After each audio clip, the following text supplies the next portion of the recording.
Gujarat Titans ने जब Mumbai Indians को मुंबई में ही हराया तो उसके बाद एक मर्तबा फिर से हार्दिक पांड्या की कैप्टनसी सवालों के घेरे में है। और यहां पर सवाल ये उठाए जा रहे हैं कि हार्दिक पांड्या उस मैचेस में अच्छी कप्तानी नहीं कर पाते हैं जहां पर ज्यादा दबाव होता है, जहां पर ज्यादा स्ट्रेस होता है। तो ऐसे में हार्दिक पांड्या मुंबई इंडियंस को जीत की तरफ अग्रसर नहीं कर सकते, क्योंकि हार्दिक पांड्या पर काफी दबाव होता है और उस दबाव को वो झेल नहीं पाते हैं। और ऐसे में जब शुरुआती विकेट गिर जाते हैं या फिर लो स्कोरिंग मैचेस हो जाते हैं या फिर ऐसी कंडीशन जहां पर गेंदबाज पूरी तरह से हावी नहीं हो पाते हैं दूसरी टीम के बल्लेबाजों पे, तो उसके बाद वहां पर हार्दिक पांड्या की कैप्टनसी, हार्दिक पांड्या के डिसीजन और हार्दिक पांड्या का एटीट्यूड पूरी तरह से चेंज हो जाता है। और यही तमाम चीज देखने को मिली इस मैच में। एक ऐसा मैच जो लो स्कोरिंग मैच हो गया, 155 रन पर मुंबई इंडियंस पूरी तरह से बुक हो गई थी। न तो इस मैच में मुंबई इंडियंस के ओपनर चले और उसमें खास तौर से रोहित शर्मा, और उसके बाद जब सूर्य कुमार यादव की बारी आई तो वो भी कुछ खास कारनामा अंजाम नहीं दे सके। और यही वजह है कि विल जैक्स के 53 रनों के बावजूद मुंबई इंडियंस सिर्फ 155 रन ही बना सकी। वही विल जैक्स जो पिछले कई मैचेस में जब सारे बल्लेबाज चल रहे थे तो विल जैक्स नहीं चल रहे थे, लेकिन इस मैच में जब मुंबई इंडियंस की बल्लेबाजी फ्लॉप हो गई तो सिर्फ विल जैक्स चले और 53 रनों की जबरदस्त पारी खेली। यह मैच लो स्कोरिंग मैच था और यह उम्मीद जताई जा रही थी कि जिस तरह की मुंबई इंडियंस की गेंदबाजी है, जसप्रीत बुमराह हैं, ट्रेंट बोल्ट हैं, दीपक चहर हैं, कर्ण शर्मा हैं, जिन्होंने पिछले मैचेस में जबरदस्त परफॉर्मेंस करते हुए टीम को जीत दिलाई थी, तो ऐसे में ये मुंबई इंडियंस की जबरदस्त गेंदबाजी अपने ही ग्राउंड पर 155 का टारगेट डिफेंड कर लेगी। शुरुआती कुछ ओवर में बुमराह और ट्रेंट बोल्ट ने जबरदस्त गेंदबाजी करते हुए काफी कम रन खर्च किए, जिसकी वजह से गुजरात टाइटंस पे दबाव बढ़ा था। एक तो मैच बारिश की वजह से पूरी तरह से इफेक्टेड था, उसके बाद जोस बटलर और शुभमन गिल की शानदार गेंद बल्लेबाजी की वजह से मैच थोड़ा आगे बढ़ता है, लेकिन यह मैच पूरी तरह से गुजरात टाइटंस के कब्जे में नहीं था।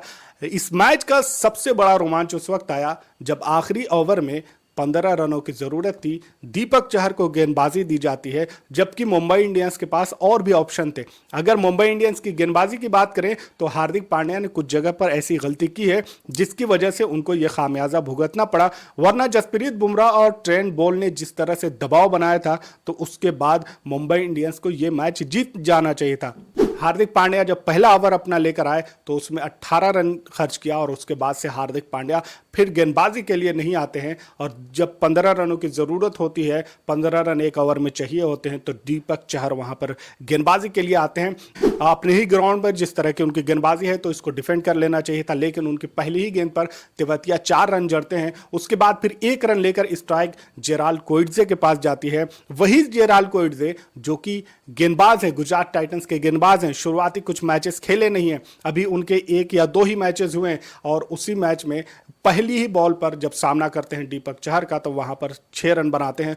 और इस तरह से गुजरात टाइटंस 3 गेंदों में 11 रन ऑलरेडी बना चुकी थी और मुंबई इंडियंस को मैच जीतने के लिए 15 रनों की जरूरत थी। तो बची हुई 3 गेंदों में 4 रनों की जरूरत थी, लेकिन अगली ही गेंद नो बॉल हो जाती है और उसमें स्ट्राइक भी चेंज हो जाती है, तो यहां पर 2 रन और आ जाते हैं। और उसके बाद तेवतिया गेंद का सामना करते हैं, वहां पर वो 1 रन लेते हैं, पर जब 1 रन की जरूरत होती है तो जेराल्ड कोइट्जे वहां पर आउट हो जाते हैं। और उसके बाद अरशद खान आते हैं और ये उम्मीद थी कि दीपक चहर अब यहां पर शायद कुछ कारनामा कर दे, और दीपक चहर ने वहां पर शानदार गेंदबाजी कर दी। लेकिन मुंबई इंडियंस की फील्डिंग पर एक मर्तबा फिर से सवालिया निशान है कि अगर उस गेंद पर जो रन लिया है पूरी तरह से वहां पर रन आउट थे, लेकिन बैकअप में कोई फील्डर नहीं था। गेंद जब स्टंप के पास आती है तो कोई खिलाड़ी मौजूद नहीं होता है, और अरशद खान अभी क्रीज के बीच में ही थे। अगर कोई खिलाड़ी वहां स्टंप पे मौजूद होता तो जाहिर सी बात है ये मैच मुंबई इंडियंस बचा सकती थी। मुंबई इंडियंस ये मैच सुपर ओवर में जा सकता था,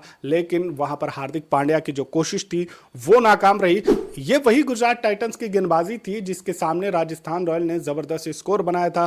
13 साल के सूर्यवंशी ने वहां पर 35 गेंदों में शतक जड़कर मैच पूरी तरह से गुजरात टाइटंस को हराया था। जब और वैभव सूर्यवंशी की जबरदस्त बल्लेबाजी की वजह से वहां पर वो मैच गुजरात टाइटंस हार गई थी। और लेकिन जब वो मुंबई के सामने आती है, वही मुंबई जो लगातार 6 मैच जीत कर आ रही थी, 7वां मैच था, अगर ये मैच जीत जाती तो वो टॉप पर पहुंच जाती, लेकिन अब गुजरात टाइटंस टॉप पे जा चुकी है। और काफ़ी यहाँ पर आपको अफसोस होगा जिस तरह से बल्लेबाजी हुई है मुंबई इंडियंस की। अगर मुंबई इंडियंस अपने घर से बाहर इस तरह की चीज़ें करती तो शायद उस पर उतना सवाल नहीं उठते, लेकिन मुंबई इंडियंस अपने ही ग्राउंड में ना तो रोहित शर्मा चलते हैं और ना ही रिकल्टन चलते हैं, इसके अलावा हार्दिक पांड्या की भी गेंदबाजी देखें या बल्लेबाजी देखें या कैप्टनसी देखें, उन तमाम चीज़ों में यहाँ पर इस मैच में हार्दिक पांड्या बुरी तरह से फ्लॉप रहे हैं। मुंबई इंडियंस आसानी से जीत सकती थी, आखिरी बॉल में भी मुंबई इंडियंस मैच अपने हाथ में कर सकती थी कि जो रन आउट था